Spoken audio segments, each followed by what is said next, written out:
really give a about what you say.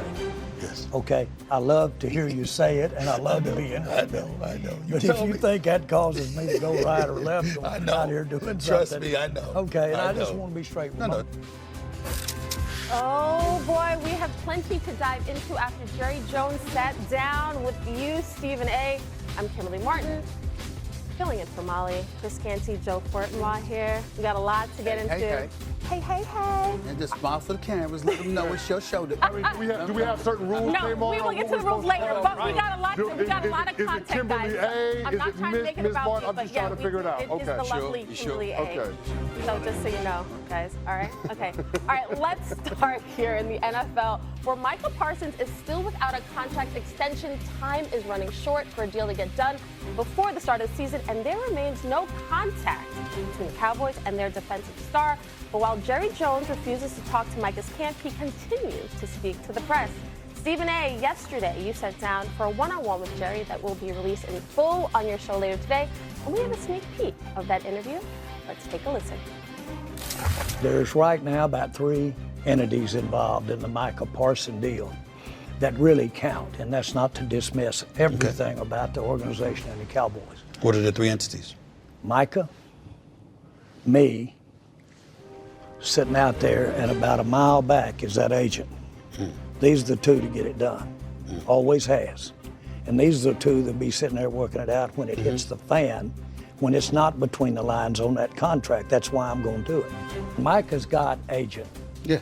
David Mulligetta, to be exact. And that agent is within a phone call of talking about any detail that was there and was available with any detail that was there. We have agreed on how long this is going to be, and we've agreed on the amount of guarantees it's going to be. You and Micah. The package is the biggest ever paid a non-quarterback. That's where we are. Right. That's where we are. What, Jerry? But because a third party, rather than me and Micah, has got to come in. Why? Because he's got to get his fingerprint on it? Come on, Jerry. Come on, please. He's got to get his fingerprint on it. You're not talking to the owner of the Dallas Cowboys. You're talking to the general manager of the Cowboys. And so all these teams, owners, may not be involved. But in this case, I am the general manager. My job is to do the contract. My job is to sit down. What is at issue here, Steve? What's at issue is not whether I should be negotiating the contract. The issue is who I negotiated with. We negotiate, we go back and forth, we come through, we go the next day, we negotiate, get it all done. I get a call, I don't want you to call me anymore. Mike, don't call me anymore. He said so that to you? we haven't called. Micah Parsons said to you, I don't want you to call me anymore. Don't call me anymore.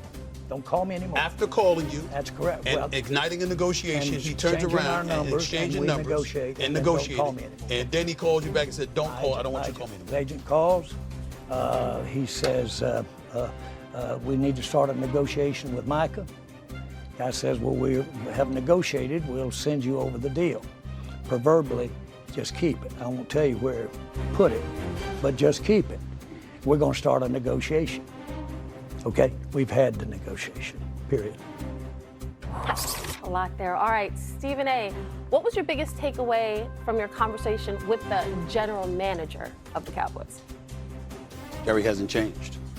Jerry is as resolute as ever. And his mentality is that I got you under contract for the next 3 years. This is last year's your deal under the rookie scale. And then I can franchise tag you next year. And I can franchise tag you the year after. You ain't gonna walk around here acting like you got leverage that you don't have. I'm talking about Jerry, that's not me. I'm talking about, you asked me what my perception of where he's coming from is. His perception is that I got you locked in for 3 years. You ain't going nowhere unless I say so. And that makes, obviously, a lot of people uncomfortable when you're listening to Jerry Jones. I love the fact that we played that sound. And by the way, it'll be posted on my show, the Stephen A. Smith Show on YouTube, starting at 12 noon, the minute that First Take is over. That's when it'll be up on YouTube in its entirety. It's over an hour long. And I think the thing that resonated with me is that he said, I didn't call him, he called me. He wanted to start this negotiation. We had a negotiation. We agreed. And then the next thing you know, he calls on the phone and says, don't call me anymore. I didn't hear that before. I don't know if that was the truth with Micah. I offered Micah to come on the show. Micah, he declined. He did not come on the show. I offered his agent, David Mulugeta, to come on the show. He hasn't come on the show. I'm not saying there's no negative or positive to it. I'm just letting you know. I offered all of them to come on the show. Jerry Jones didn't hesitate, and that's his position. And so, for me, it's at a standstill right now. I ultimately believe they will reach an accord because I think that Micah, I think he's going to get his money. I think that Jerry is being as stubborn as he always has been, as counterproductive as he always has been when it comes to signing contracts a little bit later than they should have been signed because you're compromising your cap.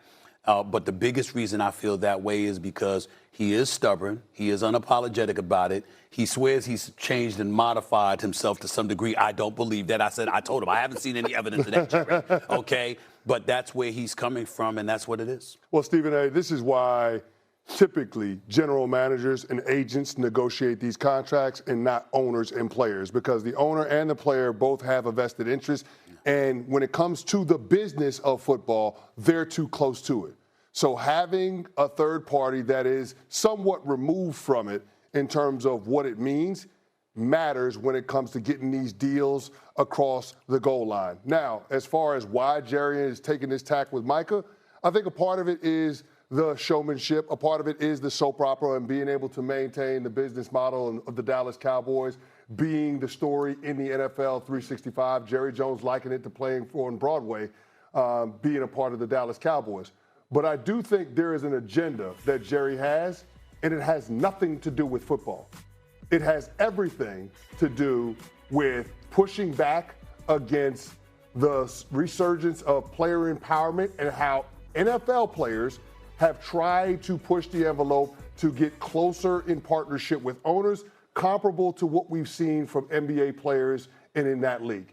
And Jerry Jones, God bless him for doing all of these interviews, the one great thing that happens when you talk a lot is eventually you're going to tell on yourself. And in his interview that he did with Michael Irvin on the podcast yesterday, Jerry said something that was very telling about how he views the situation, not only with Micah, but with David Mulugeta and with the NFL business model as a whole. And he said, and I quote, "At some point, someone has to have say over the other," end quote. This is about Jerry Jones asserting his position as the owner and as the tone setter for the National Football League. And it's not only with Micah Parsons in this negotiation for his football team, but it's also with David Mulugeta, his agent, who just so happens to be the man that negotiated the Deshaun Watson contract that every owner in the NFL ridiculed Jimmy Haslam for doling out. They do not want this to be what the NBA has turned into. They want to maintain this power imbalance that they have with the NFL players currently. Well, can I just say, every owner wants to establish